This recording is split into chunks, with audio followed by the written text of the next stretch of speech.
This week on Act Out, a look at the worsening emergency in the borderlands. Hint, the migrants aren't the ones creating the emergency. Next up, they say dissent is patriotic, but they clearly haven't met the good old Americans pushing hardcore totalitarian legislation that criminalizes protest. And finally, we speak with a doctor from Physicians for Reproductive Health about the recent escalation in anti-reproductive rights legislation. From tweets to marching in the streets, this is Act Out. Rockets! Blockade! Bulldozers swarm outside the checkpoint gate. An orange flash broke the hush and blew me into the street. I awoke next to the body of my baby. No! Welcome to Act Out. I'm Eleanor Goldfield, and this is your tipping point. On May 15th, Customs and Border Patrol tweeted out an image of two officers holding very young children. One officer is feeding a baby, and the other smiles as a child sleeps on his lap. The post touts the caring work of officers who go above and beyond the call of duty in order to help these so-called vulnerable children in a worsening emergency. Of course, the problem is that those children are ones that they and other agencies like ICE and DHS kidnapped from migrant parents at the border, and the worsening emergency is one they're creating. It's a human rights emergency stemming from these border agents fucking kidnapping people, throwing parents and children who are old enough into cages, killing them or letting them die. Last week, officials announced that a sixth migrant child died while in U.S. custody. The 10-year-old girl from El Salvador died back in September, prompting questions as to how many have died more recently, and at what point do we actually give enough of a fuck to tear the system down? I sure am glad that they have plenty of infant formula, though. Other barely reported on human rights violations include cases such as Roxana Hernandez, a trans woman from Honduras who died more than a year ago in U.S. custody in New Mexico. ICE officials say that she died due to complications associated with HIV. However, an independent autopsy shows that she had been beaten and dehydrated, and that her death was entirely preventable. And if it's not death that we subject migrants to, it's torture. A recent report by The Intercept and the International Consortium of Investigative Journalists found that ICE has used isolation cells to punish immigrants for offenses as minor as consensual kissing, and to segregate hunger strikers, LGBTQ detainees, and people with disabilities. Yeah. The records showed dozens of cases of detainees placed in solitary confinement solely due to a disability, many simply because they needed a wheelchair, cane, crutches, or some other aid. In nearly a third of more than 8,400 cases reviewed in this report, the migrants in solitary were described as having a mental illness. The records also show that at least 373 instances of individuals being placed in isolation were because they were potentially suicidal. Another 200-plus cases of people already in solitary confinement being moved to suicide watch or another form of observation, in many cases another solitary cell. So back in 2011, the UN Special Rapporteur on Torture wrote that solitary should never be used on detainees with mental illness. He also noted that any solitary confinement lasting more than 15 days should be subject to, quote, an absolute prohibition, while shorter stays should be used in only the most rare and extreme of cases, such as a detainee experiencing a violent fit. More than half of the investigated cases in The Intercept's report spent more than 15 days in solitary confinement. The report outlines other cases where solitary was used as a punishment for infractions that aren't really infractions at all. One detainee was placed in solitary for having a green pepper. Another was placed in solitary for giving haircuts. One was listed as improperly sharing a cup of coffee. In several cases, the officials couldn't even name an infraction, but instead noted that they needed time to investigate a suspected infraction. This latest investigative report comes as Ellen Gallagher, a Homeland Security whistleblower, decided to go public with her story, sharing her several years-long battle to find accountability within the, quote, proper channels of government. Back in 2013, a detention monitoring council was created to address segregation practices within ICE facilities. The council included a member of Homeland Security's Civil Rights and Civil Liberties Office. That's an oxymoron. So when Gallagher first came across shocking segregation reports in 2014, she attempted to alert her higher-ups at the Civil Rights and Civil Liberties Office. The response was flaccid at best. She kept pushing. She wrote to the Deputy Secretary of Homeland Security at the time.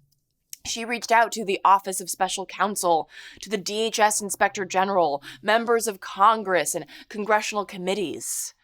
When she wasn't met with silence or outright disdain, she was met with feeble replies that promised little and delivered even less. Just like we've seen in other whistleblower cases, the argument from government side is always, well, they should have used proper channels. Well, sure, because when you use proper channels, no one ever does a damn thing.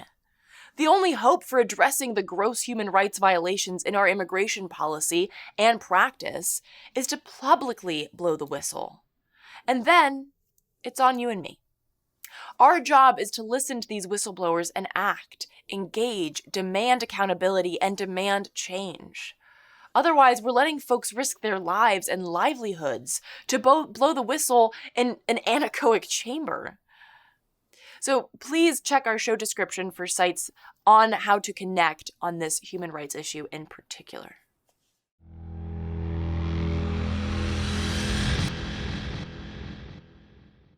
Next up, it's been a minute since we did a segment on the criminalization of dissent. A while back, we went through a list of proposed legislation to dictatorially crack down on activism in many forms. Fast forward to today, and 2019 has seen a second wave of anti-protest legislation following the initial pushback in 2017 post-Standing Rock. Last Monday, the Texas Senate passed legislation that makes interfering with pipelines and other oil and gas infrastructure a crime punishable by up to a year in prison and $10,000 in fines. If there's intent to impair or interrupt, then you could spend a year in jail and have to cough up $4,000. And what does intent to impair or interrupt mean? Exactly. This latest legislation in Texas is aimed at those protesting Kinder Morgan's $2 billion 430-mile natural gas pipeline that would cut through the ecologically sensitive 25-county hill country on its way from West Texas's Permian Basin to the Gulf Coast. Meanwhile, those fighting the Keystone XL in South Dakota found similarly vague and dystopian language in a bill that was signed into law on March 27th of this year. Known as the Riot Boosting Act, this new law gives the state the authority to sue individuals and organizations for, quote, riot boosting. But it does not clearly describe what speech or conduct it considers to be riot boosting. The law is written so broadly that even a tweet encouraging activists to join a protest to stop the pipeline and give it all you got could be interpreted as riot boosting if a fight breaks out at the protest. And if you happen to have tweeted that message, you could face 25 years in prison, extreme fines, civil penalties, or a combination. Even if you're nowhere near the protest, in another state, and even. The vagueness of these bills is, of course, their strength. A request from and subsequent gift to the oil and gas industry. Indeed, before signing the bill, South Dakota Governor Noem met with TransCanada to discuss the bill, but just couldn't find the time to meet with indigenous or environmental groups. Just schedules get really, really tight. But this is how it flows, right? This past January in Mississippi, an American fuel and petrochemical manufacturer's lobbyist sent an email to Governor Bryant's policy advisor, quote, promoting legislation to provide for criminal penalties for those who willfully and illegally trespass, disrupt, destroy oil and gas facilities. The lobbyist noted in his email that he was expecting a bill from Chairman Angela Cochran and Chairman Sally Doty, two members of the state's legislature, representing each side of the aisle. Doty and Cochran introduced bills that fit his description in the Mississippi House and Senate that same week. In February, Alex Grant Kidwell sent an email to members of the group's Energy, Environment, and Agriculture Task Force, noting that Illinois, Indiana, Mississippi, and Wyoming had introduced legislation with similar language to their model bill. The model bill that he's talking about, of course, is the model legislation that we've discussed before on this show. The model legislation that has led the charge on these anti-protest bills nationwide. Inspired by Oklahoma's legislation, the ALEC outline has crept into and passed in North Dakota, Iowa, Louisiana, South Dakota, and now potentially in Texas since 2017. And it's been introduced in many more. Due to their shared origin, these laws have a lot in common. They all include vague and flimsy language that can easily be twisted to target a wide variety of instances and events. They heighten the penalties for trespassing, placing oil and gas infrastructure in a protected class unto itself. Punishments include jail time upwards of a decade or more, up to $100,000 in fines. Auxiliary or aid roles are also criminalized, broadening that vague scope even further. Much like the anti-reproductive rights legislation, these bills make up a collective sweep of the entire country, seeing each state as a domino of human rights that needs to be knocked down. But as I like to say, if it's illegal to stand up for human rights, to have bodily autonomy, to fight for clean air, clean water, and food, shouldn't we all be outlaws? Speaking of reproductive rights and bodily autonomy, these are cornerstones of a free society, and they are under attack. They've never not been, of course, but in recent weeks the fight has escalated. Luckily, so has the pushback. Be it district attorneys in Atlanta saying that they won't prosecute the Georgia law, or a federal judge blocking Mississippi's similarly restrictive bill, we will never lay down the fight to be the masters of our own bodies. Here to talk more about the issue is Dr. Tracy Wilkinson, a board member and fellow with Physicians for Reproductive Health. Take a look. So a lot of media has looked at the most recent bills from the perspective of women's and humans' rights, which is, of course, vital. But I wanted to ask about the medical perspective. Why, medically speaking, are these bills so absurd? Yeah, that's a great question, Eleanor. I can tell you that medically speaking, it is incredibly frustrating and inappropriate for politicians to be coming into the exam room, period. We should be trusting patients to be making the decisions that are right for them with their family, with whatever other decision makers in their life are important, and with physicians. And politicians have no place there. And because I wanted to sort of get into the physician side of things, the Hippocratic Oath, which, as I understand it, you have to swear that when you become doctors to help people who need medical attention, which this totally flies in the face of this. You actually can't even do your job, right? Right. And this is not the first law under this administration that has physicians from doing what is right and ethically correct. You know, you have the state of Alabama that has just made it a felony for a physician to provide a medical procedure. But if you go back even a year ago when they changed the Title X rules, literally restricting physicians from being able to talk about options, that is, again, politicians coming in and stepping on what physicians should be doing for the best of their patients. Right. And these, as you mentioned, the criminalization of not only those seeking reproductive health, but the doctors who assist in those decisions, that's absolutely insane. What has been some of the responses from physicians on that? Yeah, it's been really fascinating because every single medical organization has been against these laws and rules that have been coming out, and even medical organizations that don't always align. So the American Medical Association has teamed up with the Academy of Pediatrics, the College of Obstetrics and Gynecologists, the American Family Practitioners, and all ending up in saying that you cannot be legislating medical care and that this is dangerous. While this is focused on reproductive health at the moment, it does open the door for legislators to come in on any other medical decision. And that's really why a lot of medical societies are saying this is our job. We go to school. We're the ones with the training, and you should not be legislating what we can and cannot do. So, speaking in particular about the Physicians for Reproductive Health, what has been sort of the organizing around this, like the organized response to these? Yeah, well, so Physicians for Reproductive Health is a national advocacy organization that's been around for years. And so we train physicians to be out there talking about these issues with the press, with the background of our medical knowledge and our advocacy training to kind of pair it together. And because we are seeing the patients that are being affected by these laws, we are able to offer an insight into how this is going to actually affect that patient you saw. So, and I want to get into the sort of funding about this because for quite some time, things like Medicaid have not covered reproductive health and things like that, and yet. I mean, it's not great, but clinics like Planned Parenthood or other clinics that are privately funded can still operate. How does this affect that aspect of it? Yeah, I mean, I think that what is always interesting is that comprehensive healthcare access is important for public health. I do think the government has a role in making sure that the public health is in its best shape that it possibly could be. So, what I do think the government's role is to guarantee access for everyone for all healthcare.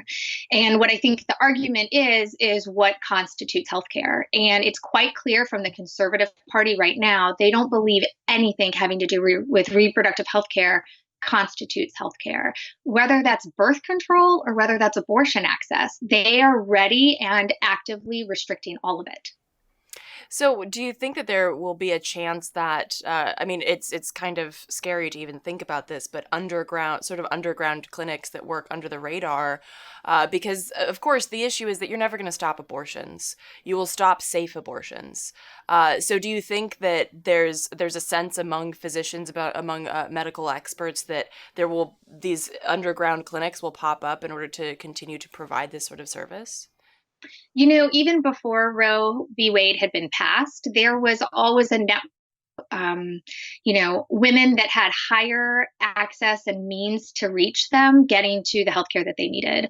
And I don't want to predict what might happen in the future. We obviously live in a different world, right? We have the internet. We have so much more technology that did not exist before 1973.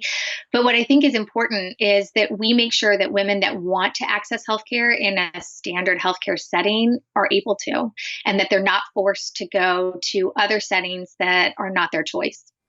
And you brought up a good point that women that had the ability to access these were able to. This is, of course, a class and race issue.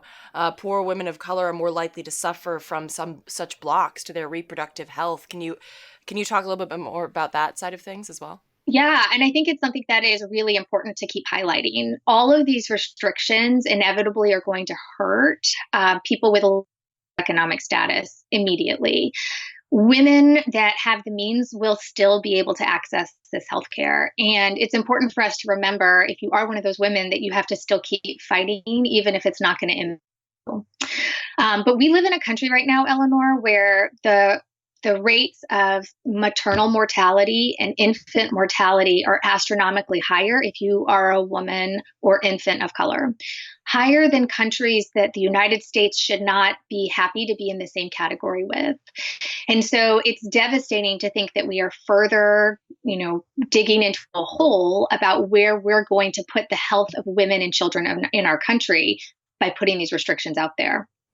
Yeah, and if you bring up another good point, the maternal mortality rate, according to statistics, most of the women who get abortions are women who already have children.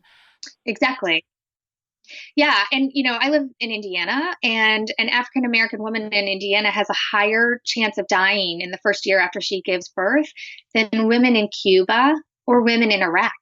And these are countries that I don't think we sit back and say our healthcare system is worse than that.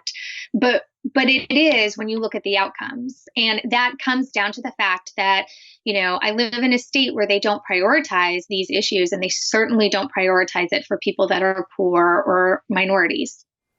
And I wanted to talk a little bit more, since you are a medical expert, about the realities of abortion, because there's so much false information, and a Mhm. lot of people on the left understand that it's false, but it's still important, particularly for young women who might be stepping into this and thinking, oh my gosh, it's so dangerous to get an abortion, because the realities are, statistically speaking, that, I mean, giving birth is far more dangerous, but actually, statistically speaking, it's more people die from penicillin than people die from abortion. Can you talk about the medical realities of abortion?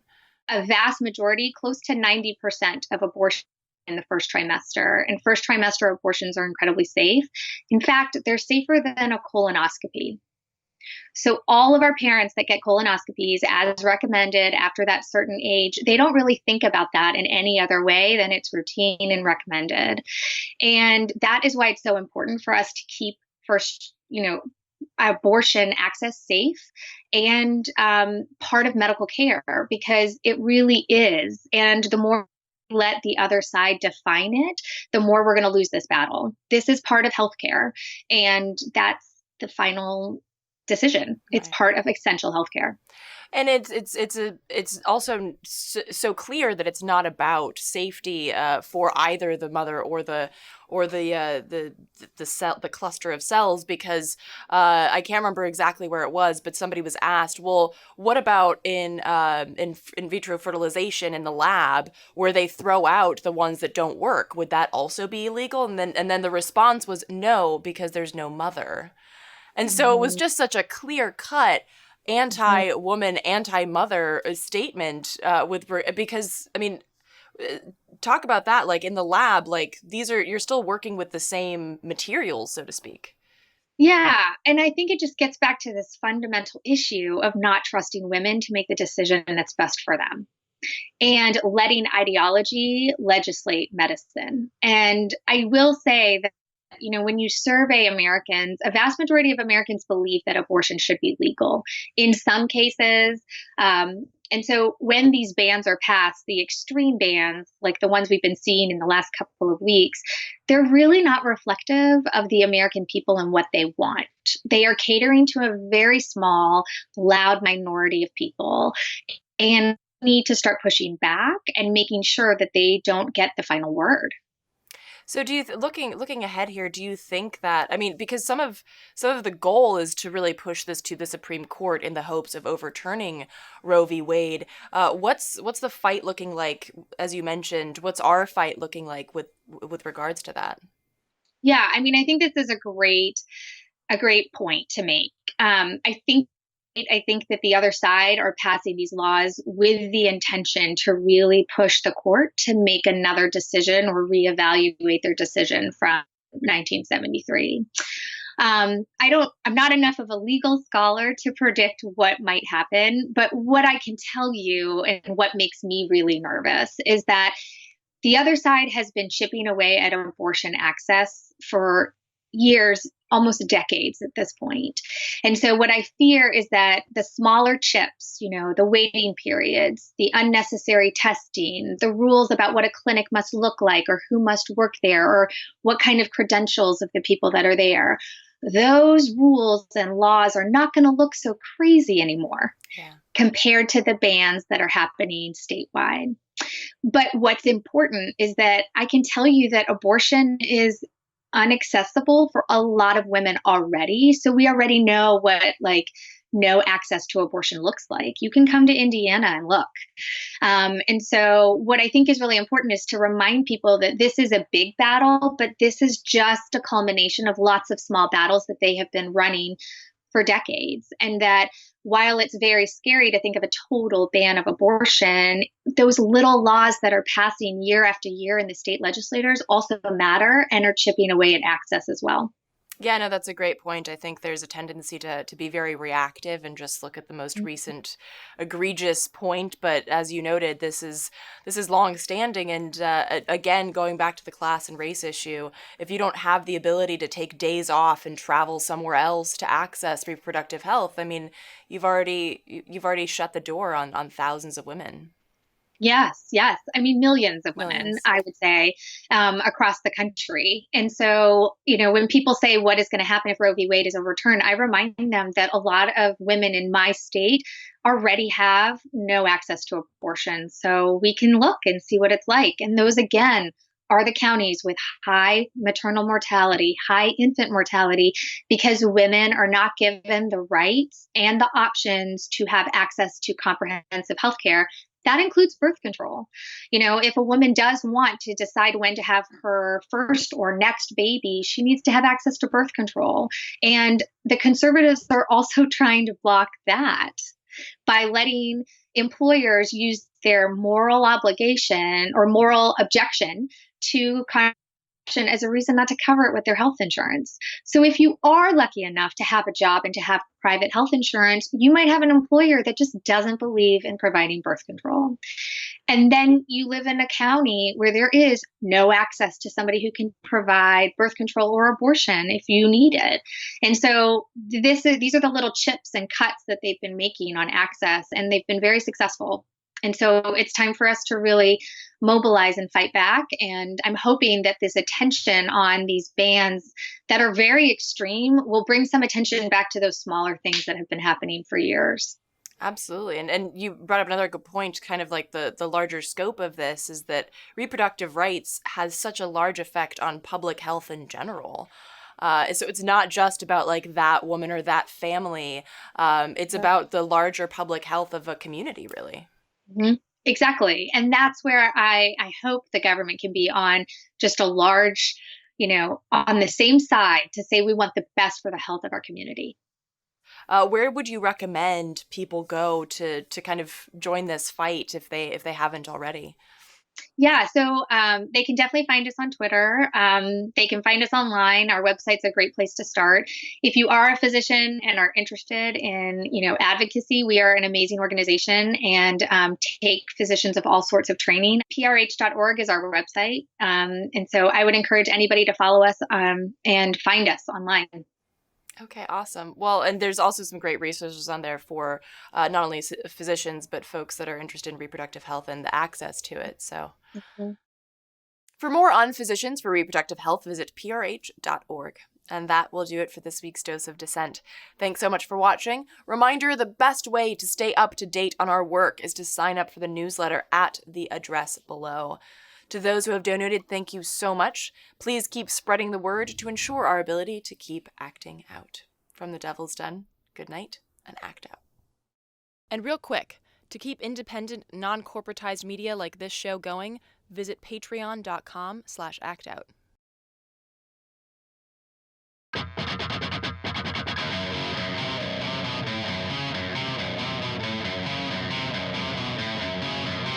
I can hear the boots are stomping. Come on, boys, let's get some rocks to throw. I can't stand to hear my father cry anymore. Time we left for nothing, motherfuckers dead in the road. We've been backing up inch by inch, we got nowhere else to go. It's been too many years since you pushed and said my shove. I'm not